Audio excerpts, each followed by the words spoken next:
Today's scripture reading is Genesis 15:12 through 16.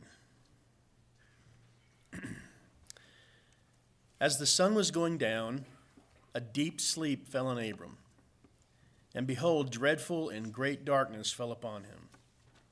Then the Lord said to Abram, "Know for certain that your offspring will be sojourners in a land that is not theirs, and will be servants there.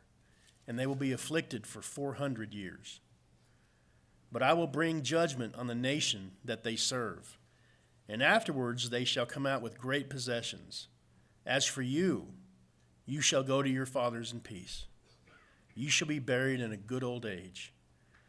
And they shall come back here in the fourth generation, for the iniquity of the Amorites is not yet complete."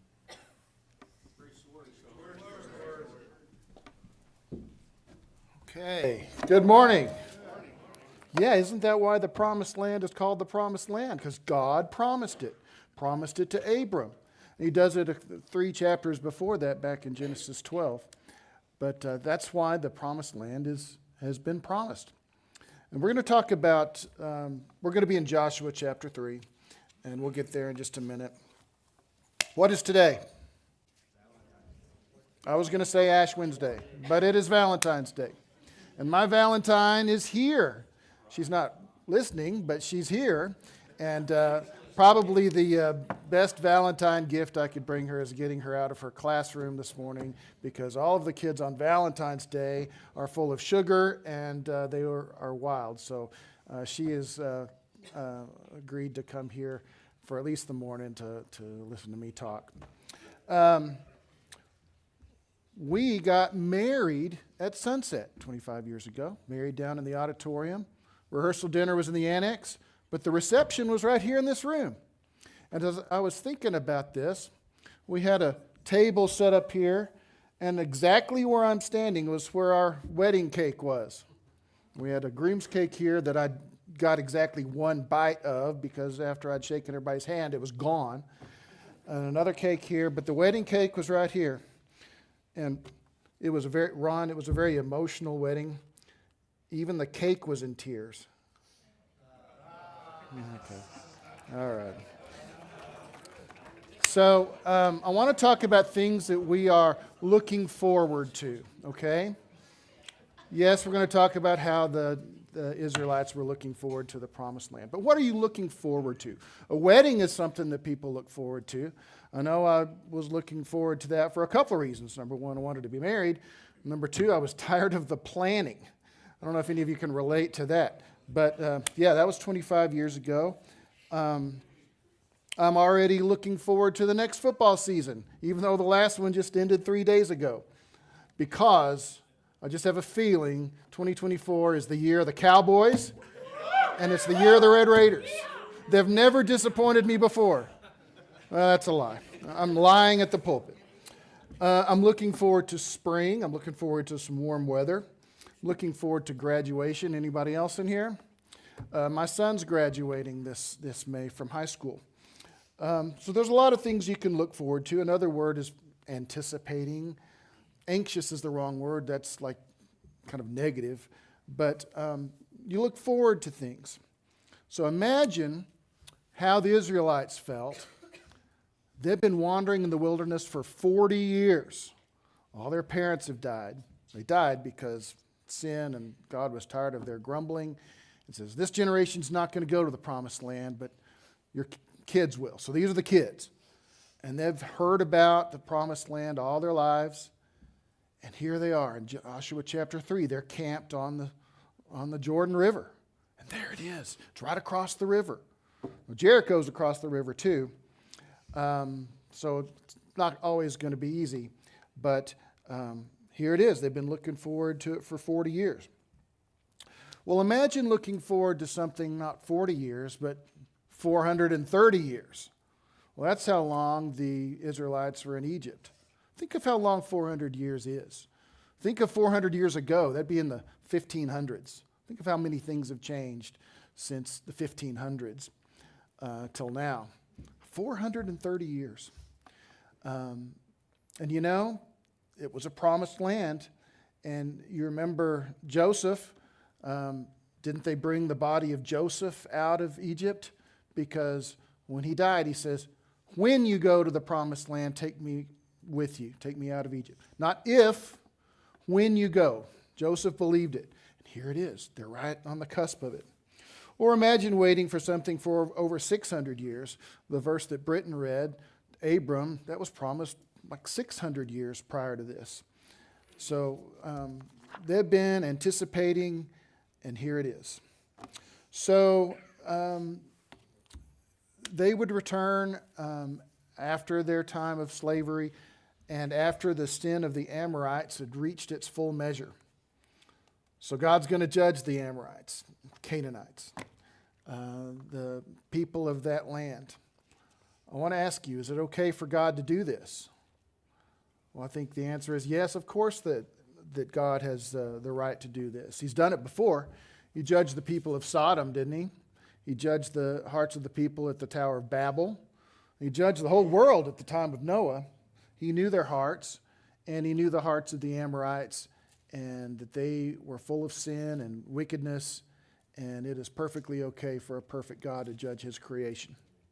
So now it's set. God is sending the Israelites in, and they're going to wipe out the evil Canaanites. Well, we know they're evil. They're idol worshipers. They throw their children into the fire. They were affected by the same famine that during Joseph's time, but they've surely recovered. It's over 400 years ago. We know that some of them were Goliath-sized giants. We know the land was flowing with milk and honey. We know that they had big clusters of grapes that the spies found. So we know that they were strong. The cities were fortified. This judgment would not be easy, but it was time. God has deemed it time for the Israelites to come in. So how do they feel? How do you feel when you're looking forward to something? You feel excited? You feel nervous? Do you feel jubilant? Happy? Fearful? Maybe a little bit of all of these, because they've heard about this all their lives, and here's the river, and we're going to cross it. Well, how are we going to cross that? To remind you, the generation that departed Egypt is dead. We know that from Numbers chapter 14. We know that Moses, their leader all this time, well, he's dead too. God allowed him to look into the promised land, but not go into the promised land. So Joshua is their rightful leader now. So Moses has died, and he says he's buried on the top of the mountain, and that God buried him. And then you don't hear anything else about the grave of Moses or the bones of Moses till some weird story in the book of Jude where Archangel Michael and Satan start arguing over the bones of Moses. Nobody knows what that means. But you hear that all the way in Jude. Of course, Moses does make a New Testament appearance, you remember? In the Transfiguration, he shows up there. So this generation has been wandering in the wilderness, and they've heard about crossing the Red Sea, and they've heard about the plagues. They didn't see them. They were born in the wilderness. But you know what? Even the Canaanites have heard of these miracles too. Remember Rahab? We talked about that yesterday. Rahab had heard about these miracles. We know that God is powerful and strong, and we're scared to face him. So they've heard about these miracles, and now here they are. So Joshua is their rightful leader. What tribe was he from? Not Levite, not Judah. He was from Ephraim. And I can't think of anybody else from Ephraim. But Joshua was from Ephraim. And Ron, again, I hear he was an orphan. He was the son of none. There you go. I didn't think that would go over too well. But he's not the shortest guy in the Bible. That would be Nehemiah. All right. Okay, that's enough of that. Crystal, I'm sorry you came to this. Okay, God had told them to be strong and courageous, and now's their chance. So Jordan River, I thought about putting a map up on the screen, but you know what the Jordan River looks like. You can think in your mind what the Canaan land looked like. You've got mountains. Where does the Jordan River flow? Down to the Dead Sea.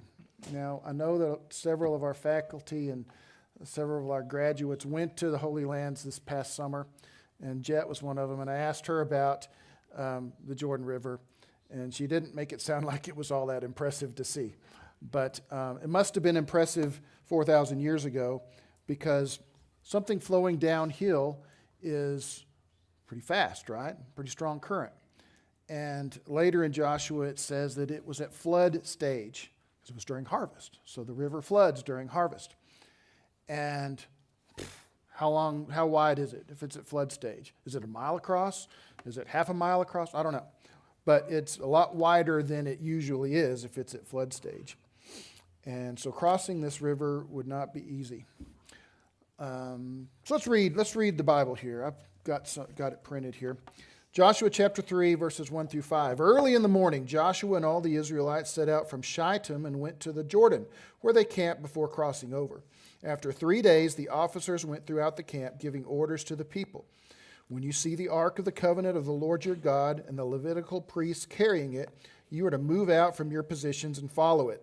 Then you will know which way to go, since you have never been this way before. But keep a distance of about 2,000 cubits between you and the ark. Do not go near it. Joshua told the people, consecrate yourselves, for tomorrow the Lord will do amazing things among you. Okay, so big crowd. I don't know how big the crowd is. I know that leaving Egypt, there was 600,000 men. So probably more than that, women and children. But that was leaving Egypt. Did the population grow or shrink during the time in the wilderness? I couldn't find where it said either one, but there was a lot of people here camped by the Jordan. So they need some instructions. So officers are walking around giving them some instructions. And I wonder if any of the Israelites said, there's a river there. We've never seen a river before because we grew up in the wilderness. Never seen water like this before. Nobody's learned how to swim. How are we going to cross that river? Now, they heard about the Red Sea, so surely they were expecting the amazing things that Joshua was telling them, that this would be the amazing thing, how they were to cross that river. And so they were going to follow the ark, but not too closely. Didn't it just say 2,000 cubits? Stay 2,000 cubits away? I don't know how far a cubit is. I think it's about 1,000 yards. That's 10 football fields. That's a long way from the ark. Well, why? I can think of a couple of reasons why. Number one, if you got a big crowd, everybody needs to see the ark. So if everybody's crowding around it, the other tribes and people can't see where to go. That's one reason. And the other reason is that you don't want a Uzzah, Ahio situation. You remember the story of Uzzah and Ahio back in 2 Samuel somewhere. They were carrying the ark. Ahio was in the front, Uzzah was on the back, and the ox stumbled. The ox was kind of pulling it. So Uzzah's going to be the hero. He's going to catch that ark. Don't catch the ark. He died. So you don't want a situation like that. So stay clear of it. This is a day for miraculous things. This is not a day for somebody to touch the ark and die. Okay. Let's read a little more. This is Joshua 3, verses 6 through 8. Joshua said to the priests, take up the ark of the covenant and pass on ahead of the people. So they took it up and went ahead of them. And the Lord said to Joshua, today I will begin to exalt you in the eyes of all Israel, so that they may know that I am with you as I was with Moses. Tell the priests who carry the ark of the covenant, when you reach the edge of the Jordan's waters, go and stand in the river. All right, so who's carrying it? Well, it was the Levitical priests. So the priests were carrying it and were given pretty specific instructions. Take that right into the river. Now, didn't we already determine that this is a wide river at this point? Didn't we already determine that this is a fast current? You're supposed to take the Ark of the Covenant right into the water. This may be the most valuable thing in the world. You remember what the Ark of the Covenant is, right? It's made out of acacia wood, 2.5 cubits by 1.5 cubits. It's covered in gold, gold rings, gold moldings, gold cover, golden cherubim. And remember what was inside. Irreplaceable things. You got the manna, you got the Aaron's rod that budded, you got the 10 Commandments. I guess the 10 Commandments were replaced one time, but they weren't going to be replaced again. So those things are priceless. And you want us to take that right into the river. Well, I know how I feel. I remember one time we were on our honeymoon. We crossed this bridge over a fast-moving river in the Pacific Northwest. I was like, oh, hold on to that new wedding ring you got. I don't want it to fall into the river. Or if you walk by the swimming pool, don't you kind of hold on to your phone? This weekend I was on a Boy Scout ski trip, and when you're on the chairlift, you're like holding on to everything. Don't drop it off the lift. You won't get it back. And they're taking the most valuable thing in the world right into the river. Now compare this to Exodus 14. Remember when Moses parted the Red Sea? God parted the Red Sea through Moses. Well, he did it, and then the people walked through. That's a little different than go ahead and go into the river and see what happens. So I think the Levites are showing a great deal of faith by walking right into the Jordan River here. Uzzah was 2 Samuel 6, by the way. I see it here in my notes. Okay, so read a little more. As soon as the priests who carry the ark of the Lord of all the earth, set foot in the Jordan, its waters flowing downstream will be cut off and stand up in a heap. Have you ever heard of water standing up in a heap? You haven't. You've heard of water always finds its own level, but it's going to stand up in a heap here. Verse 14, so when the people broke camp to cross the Jordan, the priests carrying the Ark of the Covenant went ahead of them. Now the Jordan is at flood stage all during harvest. Yet as soon as the priests who carried the Ark reached the Jordan River and their feet touched the water's edge, the water from upstream stopped flowing, and it piled up in a heap a great distance away. Down to verse 17, the priests who carried the Ark of the Covenant of the Lord stopped in the middle of the Jordan and stood on dry ground, not even muddy. Dry ground while all of Israel passed by until the whole nation had completed the crossing on dry ground. So that's a miracle. There's no other way to describe this as a miracle.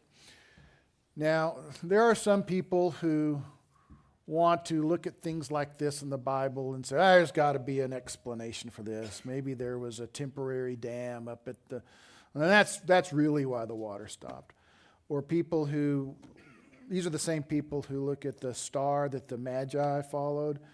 So, that was a supernova. We're going to get telescopes and we're going to try to find that supernova that would... Or maybe the plagues of Egypt. Those locusts, they come in cycles, so that must have been a cycle. It seems to me that if you can believe in a God that created the universe, you can believe in some of these miracles and not try to find scientific explanations for them. That's what a miracle... There is not a scientific explanation for a miracle, so stop looking for them. But this, of course, is a miracle that God made the water stand up a heap, and they walked across on dry ground. So tomorrow in chapel, we're going to hear part 2 of this story. Bailey Snee is going to speak tomorrow, and he's going to talk about the tribes taking large stones out of the river and making a monument to that. And that's kind of part B of this story, and I'm not going to step on that on tomorrow's chapel. But why would you make a monument? A monument helps you remember, right? It helps you tell the next generation so you won't forget. And aren't we telling the story even today? Yes, we are. So monuments have meanings, right? And this is a big day for Israel because it's fulfilling a promise made over 600 years before. Okay, I want to switch gears a little bit. I want to talk about symbols and things with meaning, metaphors. We like these kinds of things, right? A scholarly word would be like types. There's a type and an antitype, or a sunset word is shadows. Shadows have meaning. we like it so much, we have one in our logo. See the shadow? This hangs on my wall, and I think this is really cool. I got to hear the story from Truett and from Richard Cravey about how they and the late Ben Cravey created this logo. So you got the sunset. There's our name. See, the sun is setting. But look what we reflect. We're reflecting the cross. And this reminds us on all of our name tags, on all of our shirts, we want to reflect the cross in everything we do. We want people to see us, and when they see us, they're seeing Jesus. Don't we want that? Yes, we do. So this is our symbol, and it has some meaning. Okay. We'll get back to Joshua here in a minute. But, parables are like that. Parables are symbolic. We completely understand how God loves us because we saw how the parable of the father that ran to see his lost son, and the woman who lost her coin, and the lost sheep, how they were pursued. We understand what that means. And we understand that the pearl of great price. Well, that's the kingdom of God. Those are symbolic. Okay, so we also know that there are things in the Old Testament that reflect things in the New Testament. Okay, Hebrews 9 talks about some of these, and we can confidently say this because that's what Hebrews says, is that Christ has a type of the high priest. The high priest is the type of Christ. And the tabernacle is heaven, and the blood of animal sacrifices is a type of the blood of Christ, the perfect sacrifice. So Hebrews describes all that perfectly. And I brought something. I brought a visual aid here. Older people will recognize this as the ball of a IBM Selectric typewriter. Amers have never heard of this. But, the thing in the New Testament makes an impression on things in the Old Testament. So Jesus is the high priest. That's the type and the antitype. Or a shadow. It casts a shadow like our logo. So, all that to ask you, have any of you ever heard crossing the Jordan to mean going to heaven? You heard that? Can that mean that? Well, the Bible doesn't say it means that. But I think we can draw our own metaphors. And we like those. We like to find meaning places. Think of some of the songs we sing. We sing, "To Canaan's land I'm on my way."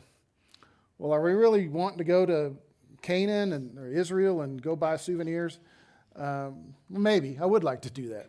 But that's not what we're singing about. Or when we sing, "On Jordan's stormy banks I stand and cast a wishful eye to Canaan's fair and happy land where my possessions lie." No, we're not talking about going to Israel where they throw rocks at each other and have wars and problems. We're talking about our promised land. We're talking about going to heaven. So there's a couple of views of this. If we want to take this metaphor all the way out, if Canaan means the promised land, our promised land is heaven, we might say that crossing the Jordan would be crossing from this life into the next life. And the wandering in the wilderness might equal the struggles that we have on earth. Or crossing the Red Sea might be our baptism into Christ. Moses might be Christ leading us to the promised land. And when our time before we knew Christ, well, that's like Egyptian bondage. Okay? Again, nowhere in the Bible does it definitely say that. And I taught something similar to this a few years ago when Gerald Payton was living, and I asked him about that. He says, "Well, it doesn't say it in the Bible, but I think you are safe to go there with these comparisons." But it's not a perfect comparison. Because when the Israelites crossed that Jordan River and they crossed into the promised land, they immediately went to war. And they immediately had problems. And they had their high points, but then their kingdom split, and they eventually lost it. They lost it to the Assyrians and the Babylonians, and they had a lot of problems. And they had prophet after prophet saying that they were in trouble. So it's not a perfect view. There's another one from a Warren Wiersbe book that says, well, maybe Canaan is the Christian life and heaven's going to come later. And you can take all those comparisons down, whatever. But I do know that once we get to heaven, we're not going to have war, and we're not going to have problems, and we're not going to split, and things are going to be great.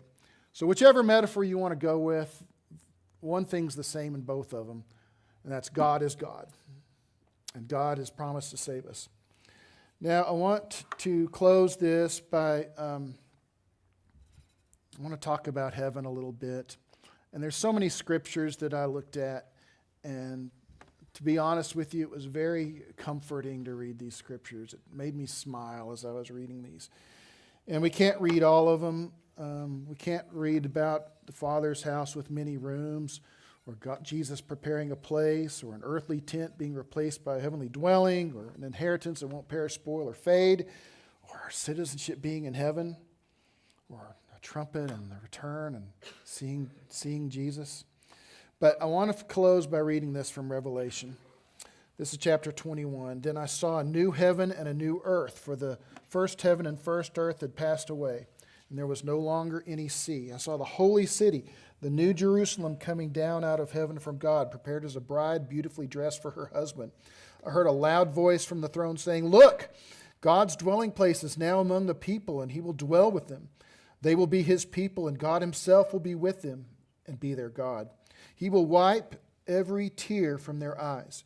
There will be no more death, or mourning, or crying, or pain, for the old order of things has passed away." Skipping to verse 22, I did not see a temple in the city, because the Lord God Almighty and its Lamb are its temple. The city does not need the sun or the moon to shine on it, for the glory of God gives its light, and the Lamb is its lamp. The nations will walk by its light, and the kings of the earth will bring their splendor into it. On no day will its gates ever be shut, for there will be no night there. The glory and honor of the nations will be brought into it. Nothing impure will ever enter it, nor will anyone who does what is shameful or deceitful, but only those names who are written in the Lamb's book of life. Let's go. It's a free gift. We're invited. Sermons often end in invitations. That's our invitation. That's our promised land. We can go there. We're invited. So let's do it. Let's dedicate our lives to glorify that Lamb and go to our promised land. Thanks, guys.